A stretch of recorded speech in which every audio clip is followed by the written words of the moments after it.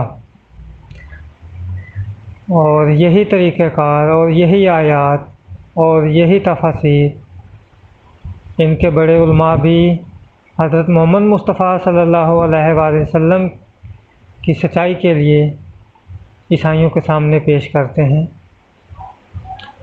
اور جب ہم ان کو کہتے ہیں کہ وہی معیار جو محمد مصطفیٰ صلی اللہ علیہ وآلہ وسلم کے بارے اور تمام انبیاء کے بارے میں جو قرآن پاک میں اور قرآن پاک کی پہلی کتابوں میں درج ہے، اسی معیار پر آئیں اور جماعت احمدیہ حضرت مسیح موعود علیہ السلام کو بھی پرکھ لیں، تو اس وقت قرآن سے دلیل دینے کی بجائے اپنے جو بنے بنائے اصول ہیں اس کو لے کر چل پڑتے ہیں، اور وہ معیار بھی اس طرح کا بناتے ہیں کہ جس پر ایک نبی تو اگر سچا ثابت ہوتا ہے تو دوسرا نبی جو ہے اس معیار کے اندر سچا ثابت نہیں ہوتا۔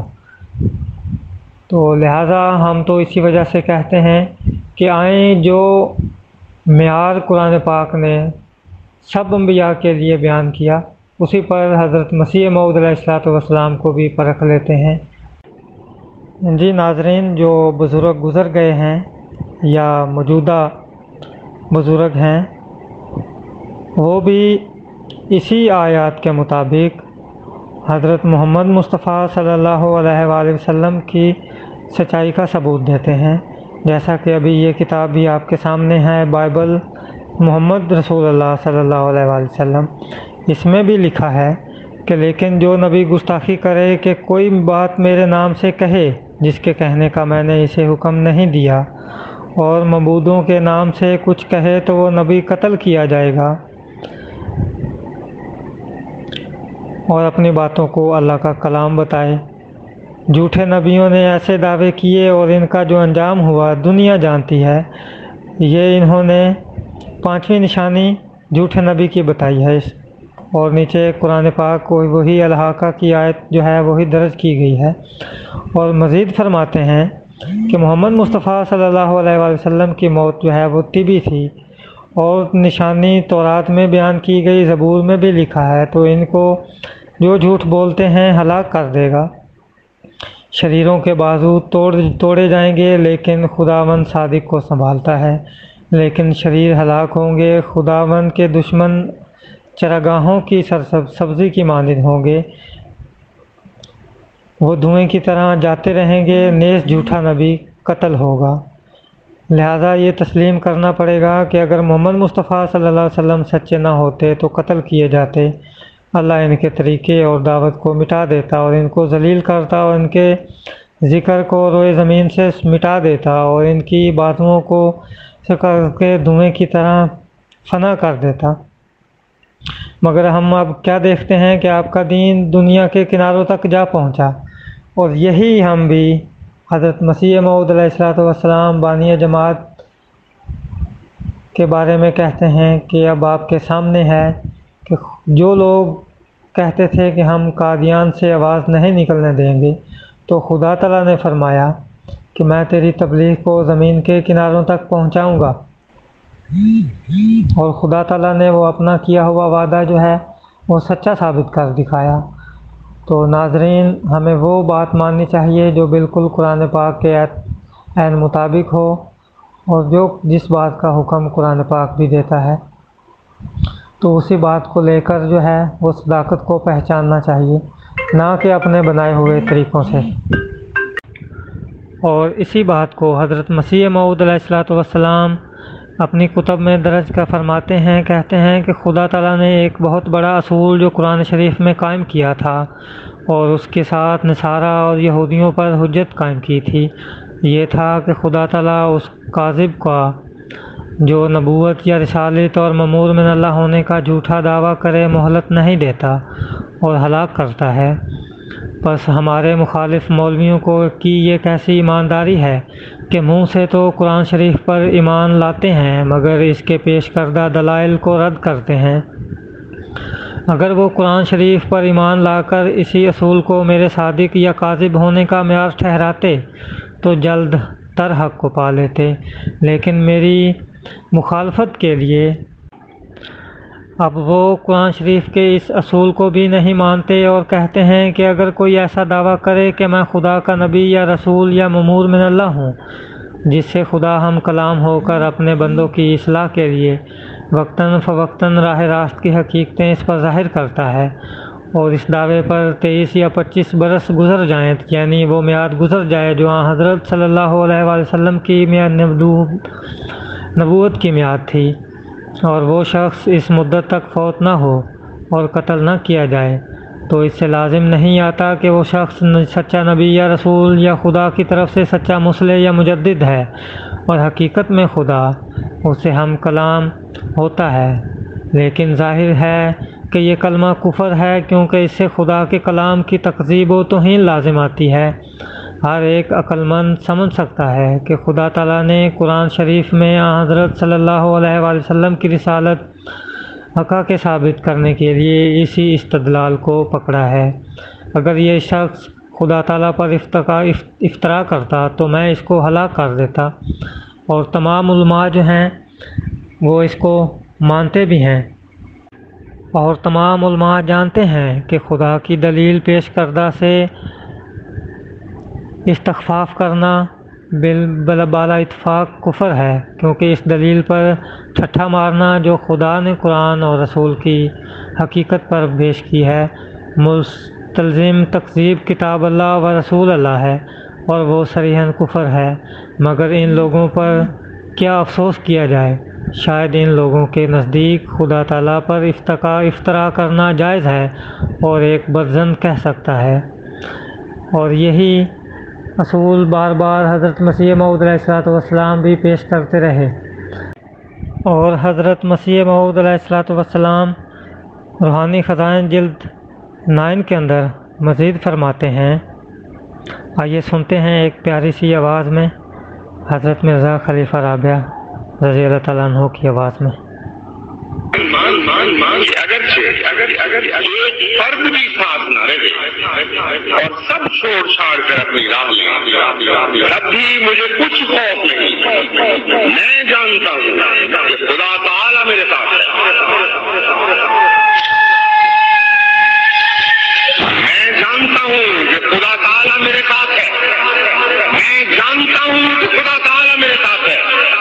اگر میں ٹوٹا جاؤں اور کچلا جاؤں اور ایک ذرے سے بھی حقیر تر ہو جاؤں، اور ایک طرف سے ایذا اور گالی اور ایک طرف سے ایذا اور گالی اور لعنت دیکھوں، تب بھی میں آخر فتیاب ہوں گا۔ مجھے کوئی نہیں جانتا مگر وہ جو میرے ساتھ ہے۔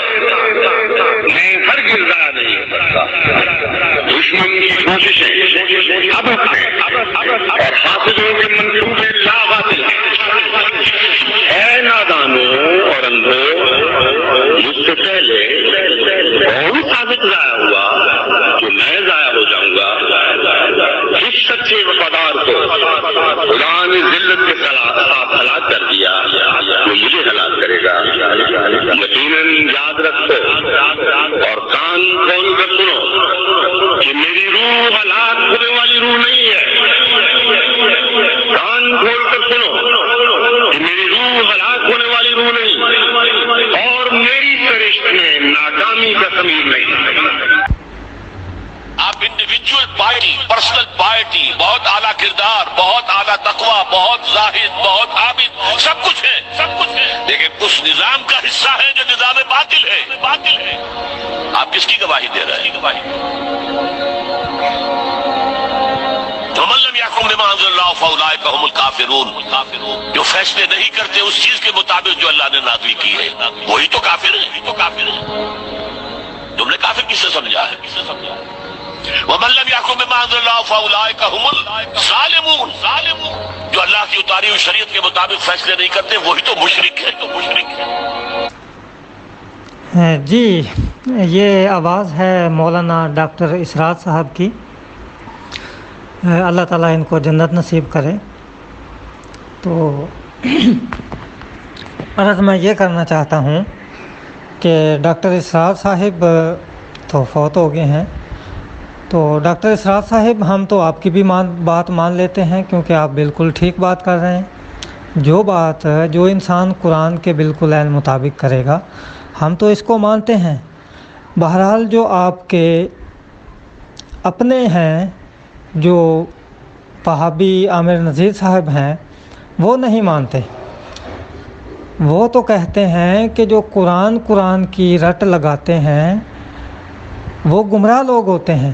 اگر وہ نہیں مانتے تو اس میں ہمارا تو گناہ نہیں ہے۔ ہم تو کہتے ہیں کہ آؤ اور قرآن اور اللہ تعالیٰ کے جو نازل کلام ہے اس سے فیصلہ کرتے ہیں۔